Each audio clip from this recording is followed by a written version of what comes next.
Komunikasi politik merupakan bidang studi baru di komunikasi, dimulai pada tahun 1970-an. Komunikasi politik bersinggungan dengan berbagai ilmu lain juga. Menurut Nimno, komunikasi politik terbagi menjadi 6 bagian. Yang pertama itu studi agregat. Studi yang berdasarkan pada data-data agregat yang menyangkut karakter sasaran penelitian atau hal lain yang tersebar pada data agregat yang menyangkut karakter sasaran penelitian.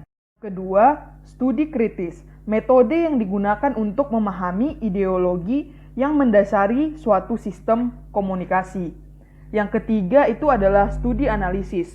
Studi analisis digunakan untuk mengetahui kecenderungan pesan yang digunakan baik yang tampak maupun tersembunyi, seperti pidato, dokumen tertulis, foto, surat kabar, acara televisi, atau media massa lainnya.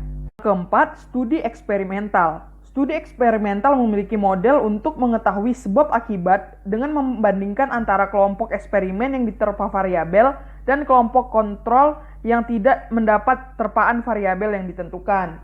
Nah, yang kelima, studi ex post facto. Studi eksperimental yang menghadapkan dua permasalahan atau membandingkan. Dan yang terakhir adalah studi survei. Studi survei meneliti populasi luas dengan cara menentukan sampel yang mempresentasikan populasi.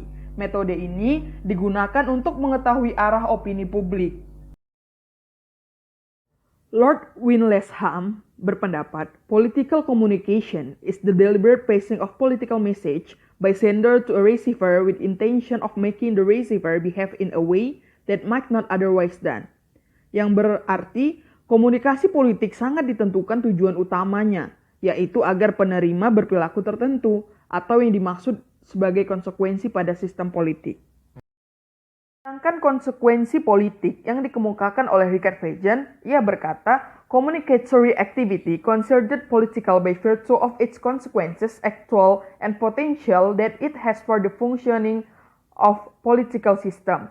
Yang berarti, konsekuensi politik inilah yang merupakan unsur potensial yang membedakan komunikasi politik dengan komunikasi sosial. Masih banyak ilmuwan yang mendefinisikan komunikasi politik.